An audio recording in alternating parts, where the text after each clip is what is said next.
پاکستان کو دو دوست ممالک سے $5 ارب سے زائد فراہمی کی یقین دہانی مل گئی۔ پاکستان کا UAE کو $3.5 ارب کا مکمل قرض رواں ماہ ہی واپس کرنے کا فیصلہ۔ ذرائع وزارت خزانہ کے مطابق UAE کو $45 کروڑ کی پہلی ادائیگی رواں ہفتے $2 ارب 17 اپریل کو واپس کیے جائیں گے۔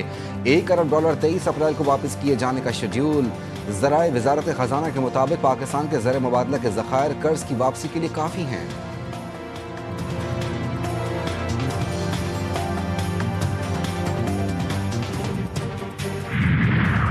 پاکستان اور ترکیہ میں عدالتی تعاون سے متعلق اہم مفاہمتی یادداشت پر دستخط کی تقریب۔ سپریم کورٹ آف پاکستان اور آئینی عدالت کے ججز اور دیگر حکام کی تقریب میں شرکت۔ چیف جسٹس یحییٰ افریدی کا تقریب سے خطاب میں کہنا تھا کہ ترک وفد کا دورہ دونوں ملکوں کے درمیان تاریخی اور برادرانہ تعلقات کی علامت ہے۔ مفاہمتی یادداشت دونوں ملکوں کی عدلیہ کے لیے اہم ہے۔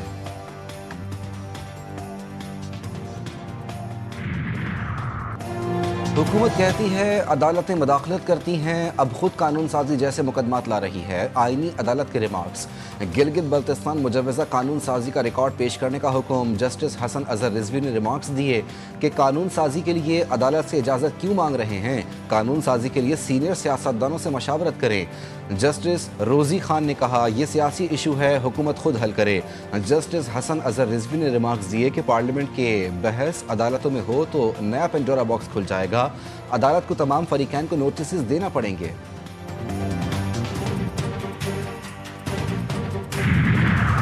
امریکی صدر کے بیانات احمقانہ قرار، دنیا کا نظام ایک پاگل شخص کے حوالے کر دیا گیا۔ 35 کروڑ امریکیوں کا نمائندہ ایسا شخص ہے جسے اپنی عوام پاگل کہتی ہے۔ امیر جماعت اسلامی حافظ نعیم الرحمان کی نیوز کانفرنس۔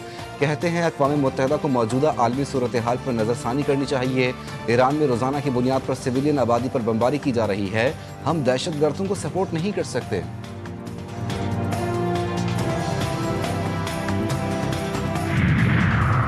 اور توانائی بحران سے نمٹنے کے لیے وزیر اعلیٰ ہاؤس میں اہم بیٹھک۔ صوبے بھر کی مارکیٹس رات 8 بجے بند کرنے کی حکومتی تجویز پر غور۔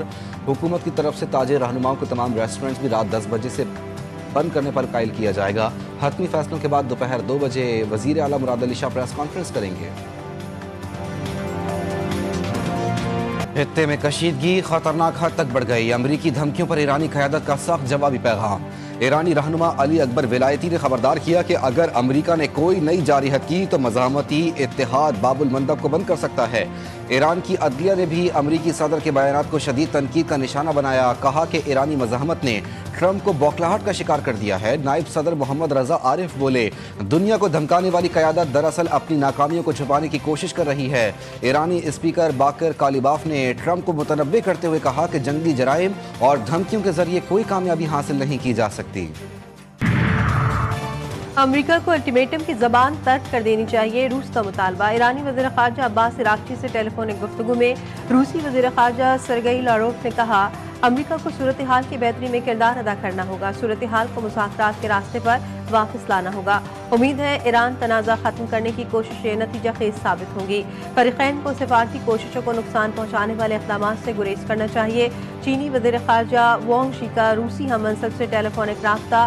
وانگ شی نے کہا اپنائے ہرمز کے بحری راستے کی بحالی جنگ بندی سے ہی ممکن ہے۔ آپریشن وعدہ صادق کی 97ویں لہر، ایران کے اسرائیل اور امریکی اڈوں پر حملے۔ مشرق وسطی میں امریکی بیسز اور اسرائیلی اہداف کو میزائل اور ڈرون سے نشانہ بنایا گیا۔ کویت کے محمد الاحمد نیول بیس پر ایرانی حملے، دشمن افواج کو بھاری نقصان۔ متحدہ عرب امارات میں امریکی کمانڈ سینٹرز بھی نشانہ بنائے گئے۔ پاسداران انقلاب نے اسرائیلی جہاز جبل علی بندرگاہ میں تباہ کر دیا۔ ایرانی بحریہ نے آبنائے ہرمز میں جہازوں کی آمد و رفت روک دی۔ ایران کی خلیجی ممالک میں امریکی اڈوں پر میزائل حملے، کویت کی فضائی حدود میں 9 بیلسٹک میزائل اور 31 ڈرون داغ دیے۔ پاور اسٹیشن، واٹر پلانٹس اور تیل تنصیبات نشانہ۔ متحدہ عرب امارات کی خورفغان بندرگاہ کے قریب مشکوک پروجیکٹائلز نے گرنے سے 1 نیپالی 3 پاکستانی شہری زخمی۔ پاسداران انقلاب نے اسرائیلی جہاز جبل علی بندرگاہ میں تباہ کر دیا۔ وزیر اعظم کا متحدہ عرب امارات کی بندرگاہ پر میزائل کا ملبہ گرنے پر اظہار تشویش۔ شہباز شریف کا کہنا تھا کہ واقعے میں زخمیوں کی جلد صحت یابی کے لیے دعا گو۔ UAE حکام سے رابطے میں ہیں، یقینی بنایا جا رہا ہے پاکستانیوں کو تمام ضروری مدد فراہم کی جا سکے۔ پاکستان خطے میں کشیدگی کم کرنے کی فوری ضرورت کا اعادہ کرتا ہے۔ امریکی جارحیت کے خلاف ہر ایرانی سینہ سپر، امریکی پائلٹ کی بازیابی کے لیے آپریشن کے دوران امریکی ہیلی کاپٹرز اور طیاروں کو نقصان پہنچانے والے معمر ایرانی عین شاہد نے بتایا کہ گاؤں کے قریب 2 ہیلی کاپٹرز کو پرواز کرتے دیکھا، ایک طیارہ اچانک اس کی جانب اڑا، میں نے اس پر فائرنگ کر دی۔ عین شاہد نے بتایا کہ پولیس کو فون کیا تو کمانڈر خلیلی نے کہا فائر کرو، یہ دشمن کے جہاز ہیں۔ ٹرمپ کے ایران مخالف بیان پر سینئر امریکی سیاستدانوں نے ٹرمپ کو پاگل قرار دے دیا۔ 25ویں ترمیم لاگو کر کے صدر کو ہٹانے کا مطالبہ۔ امریکی سینیٹر برنی سینڈرز نے کہا ٹرمپ ذہنی عدم توازن کا شکار اور خطرناک ہو چکے ہیں، کانگریس کو بھی اسی وقت کوئی اقدام کرنا ہوگا۔ سینٹ میں اقلیتی قائد چیک شومر نے کہا کہ ایسے میں جب سب لوگ ایسٹر منانے جا رہے ہیں، ٹرمپ سوشل میڈیا پر بے قرار پاگل کی طرح بکواس کر رہے ہیں۔ ریپبلکن رہنما مرجوری ٹیلر گرین بھی ٹرمپ کی پالیسیوں پر تنقید کرتے ہیں۔ سینیٹر کرس مرفی نے 25ویں آئینی ترمیم پر غور کی بات کر دی۔ ایمنسٹی انٹرنیشنل کے سربراہ نے ٹرمپ کی دھمکیوں کو نفرت انگیز قرار دے دیا۔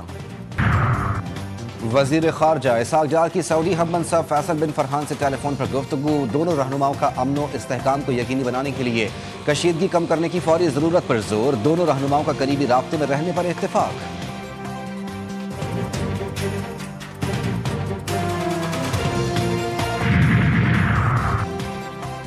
خیبر پختونخوا اور بلوچستان حکومت کا بجلی کی بچت کے لیے اہم اقدامات کا اعلان۔ خیبر پختونخوا میں آج سے ڈویژن ہیڈ کوارٹرز میں مارکیٹیں رات 9 بجے، اضلاع میں 8 بجے بند ہوں گی۔ ریسٹورینٹس، کیفے اور ہوٹلز رات 10 بجے بند ہوں گے۔ ہوم ڈیلیوری اور ٹیک اوے کی اجازت ہوگی۔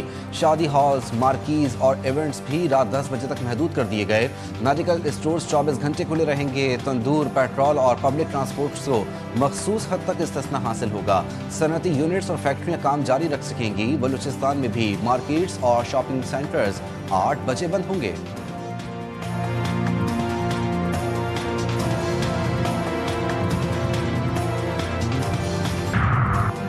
کراچی میں آج مغربی ہواؤں کے زیر اثر ہلکی سے معتدل بارش کا امکان، شہر میں گرج چمک، آندھی اور ژالہ باری بھی متوقع۔